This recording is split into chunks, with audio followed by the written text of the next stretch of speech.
Hello my crafty friends, I'm Leslie and thank you so much for checking out my video at Crafty Cards with Leslie. So today's card, I thought we'd do a telescope card, and a little bit different, but nothing too onerous, I don't think. It's just really building up layers. So sort of the definition of a telescope is something that projects. So yeah, this is what we're going to do. It's just going to build up the layers, so it gets higher and higher with each layer. And you don't have to do a huge amount of layers. One layer will suffice. This one is just a definition, I guess, of a telescope card, only it's just the one little layer. You can see it. And this hasn't got a mat on. I just use the mat basically as the base, and so when the top layer pops up you can actually see the mat underneath, so it gives it that sort of illusion. But I think I really like this, just the single layer, and it's a really nice sort of focal point. And I use Layers of Beauty for all of these cards, and I really like that. And I posted a video a little while ago how I did this the Layers of Beauty, and all it is really is a stamp, obviously, and stencils. There's 5 different stencils, and so you just build up the layers of color, and it's very easy to do. I really like doing the stencils. So yeah, so that's the one level, and then this one actually, it's sort of like a telescope card with a slight difference, because I haven't built up each individual layer of this one.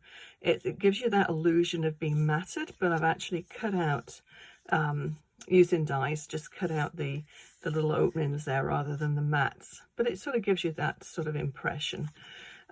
This one is definitely a true telescope card, but with a little bit of a difference, because it's not a uniform one. So all the sides are different. This one is a traditional telescope card, so you can see it's very uniform, whereas this one is slightly off center, and I think it's quite interesting actually. So if you've got any sort of particular focal point on your image, it's a good way to start, really. So this is the one that we're going to do today, a traditional one, and so I'll go through all the different steps. You can do it obviously vertically or horizontally, whichever you like.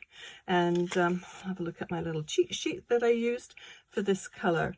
Sahara, for the leaves, it's an old color, Sahara Sand, which is very similar to Pebbled Path, and Peach Pie, which I actually used the melon from Close to My Heart, but Peach Pie is the closest one in Stampin' Up. Calypso Coral, Early Espresso, and Real Red. So really neat to build up the colors and get the depth of the flowers. So okay, enough chatter, let's get on and do this. I'll leave this one down here because this is the one we're going to be making. And these colors I really like. The Blackberry Bliss, it's I think my favorite color at the moment from Stampin' Up. Okay, so as I said, not really a very difficult card to make, but there's a few little things that you just need to sort of keep in mind. The easiest way to do it is with dies. You can do it with an X-Acto knife and a ruler, but that I think probably would be a lot of hard work. Haven't really done it that way. Why do it the hard way when you've got dies and you can do it easier?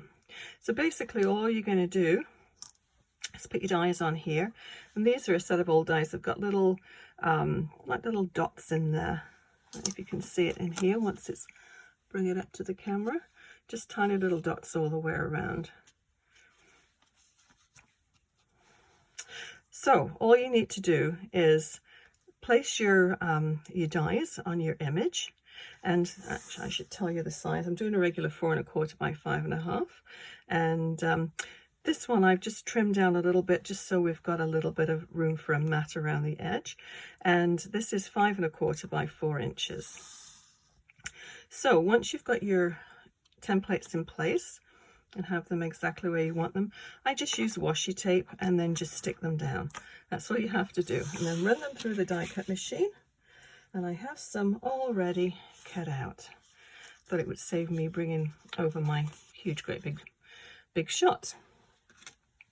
So what we're going to do is just build up the layers. Very, very easy. So a little bit time consuming because you have to mat each layer the way we're doing it this way. Okay, so the first layer we'll just stick right down to the mat. And I'm just using, whoops, tape runner. It doesn't want to come out. You could use glue, tear and tape, whatever adhesive you like to do.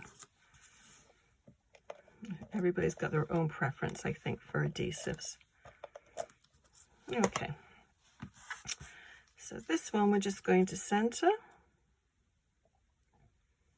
Got a little bit sticking out there. I'll just tuck that under, although another mat's going to be over the top of that.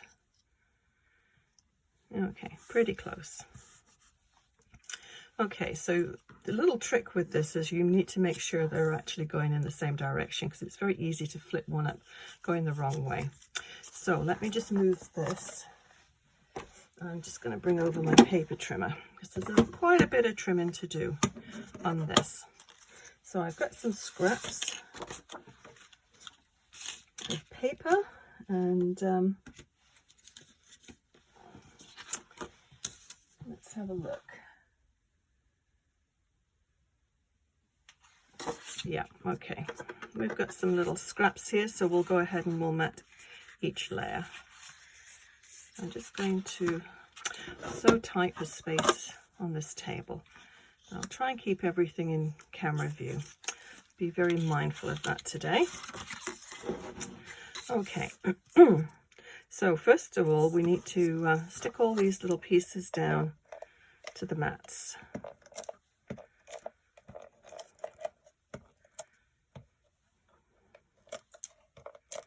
And with this card, I didn't actually put a sentiment on. I thought I would just leave that for the middle, because there's quite a lot going on in there, and I think it would take away from the actual card. So we just need to have a little narrow mat going around. You don't want too much of a mat, because it's going to take up a valuable space on the pattern, so we don't want to cover up the pattern. So I'm just going to put it in my paper trimmer.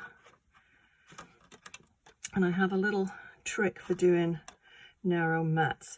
I just line it the edge with this, so it just gives maybe a 1/16 of an inch mat. So it's just a nice little slim mat. I'll just take a little bit more off that side.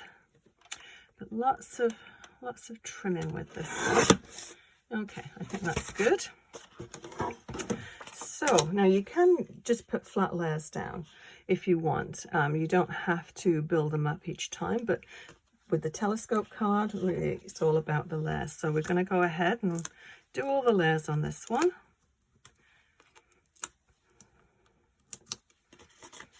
And use up all of my little dimensionals, all the little bits around the edge. It's a shame just to throw them away, so I just snip them and then use them. And we'll put one in the middle for a little bit of support there. Okay.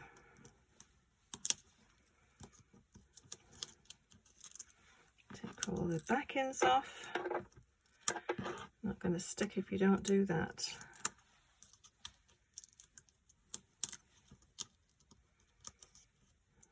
It's a very rainy day here today. So a nice day to be in the craft room playing.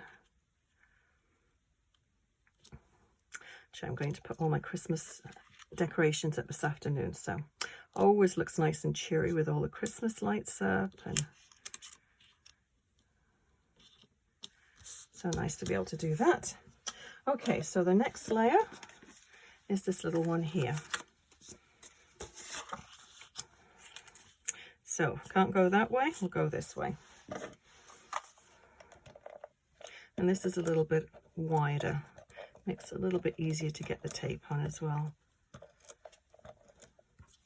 So you can keep all your layers all the same width if you want, or vary them. I quite like varying them.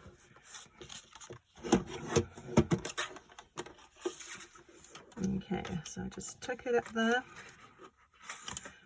I think all the trimmers are a little bit different, and it's just a case of getting used to the one that you have. Make it work for you. Okay, so back to the little dimensionals. Use up the last ones off this sheet.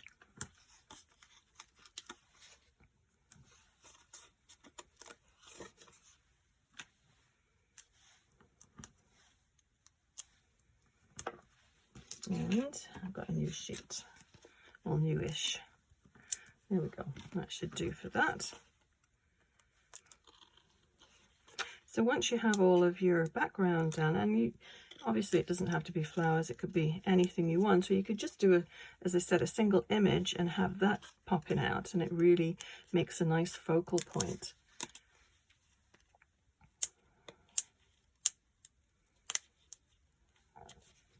So it's always nice to experiment.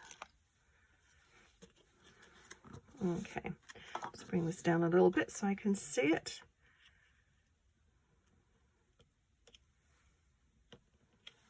So I think that's got a really cool look to it. And then the last little layer.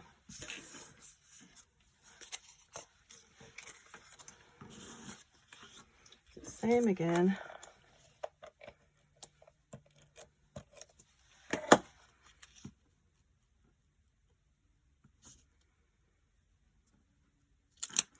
A little bit crooked, I think, on that side. I'll flip it around.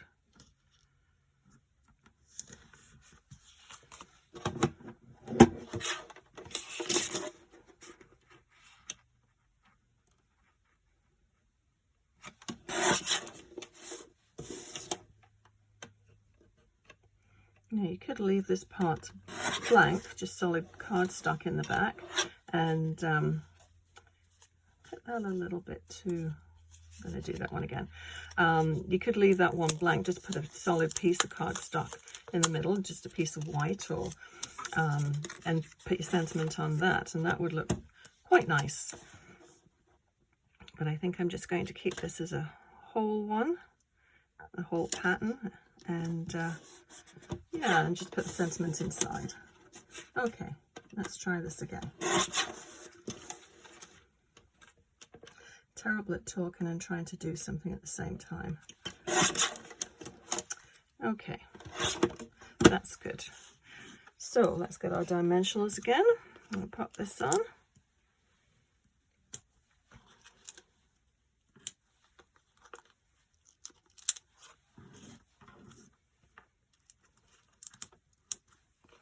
And one in the middle. I always like to add one in the middle because you don't want it sagging. Now, if you're going to put this in the mail, you may want to cut down the amount of dimension, the use of dimensionals. Just do one, maybe 2 layers of dimensionals, unless you want to pay extra postage. Although our mail is on strike at the moment, so nothing's getting mailed or delivered. Not a good time. But these things happen. We just have to make the best of it. So as you can see, that's the wrong way up. Just make sure you double check to make sure you have your pattern going in the right direction. I think that's so pretty. All those different levels. You sort of see why it's called a telescope card. But yeah, I think that's really pretty. So let's just go put it on a card base, which is 4 1/4 by 5 1/2.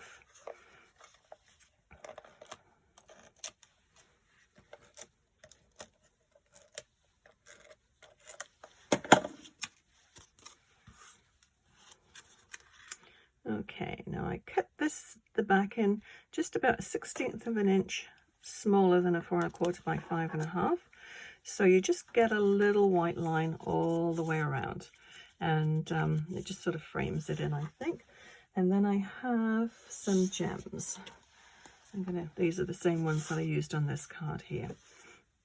And these are the adhesive backed solid gems. And I'll use the brown ones. And I'll put them more or less the same place as I had them before. Yeah. I think I need to get one of those take your pick tools. They look much easier than using an X-Acto knife. And I have one down here. Okay, so that, my crafty friends, is all you need to do to make a telescope card. I'll bring the other ones back in. And yes, play around with it. They're quite nice to try different sizes of dies and different shapes. I mean, you could do all kinds of different shapes. And oh yes, I put cheat sheets on the back so I could tell you exactly what color I used for these ones. The Blackberry Bliss ones, these two cards here, I used Blackberry Bliss, Night of Navy, Mossy Meadow, and Garden Green. And this one, I think this is a really nice soft color. And Seafoam, Coastal Cabana, Boho Blue, Sahara Sand, and Granny Apple Green. So yeah, experiment with your colors. It's amazing what you can come up with, actually, just a combination of different colors. And just remember, it's only paper, so you can always flip it over and do it on the other side if you don't like what you've already done. But anyway, I hope you learned something with this video, and if you enjoyed it, please give it a thumbs up, and also consider clicking that bell icon, and then that way you'll be notified when I post new videos. Thank you so much once again for watching. We'll see you again soon. Happy crafting. Bye bye.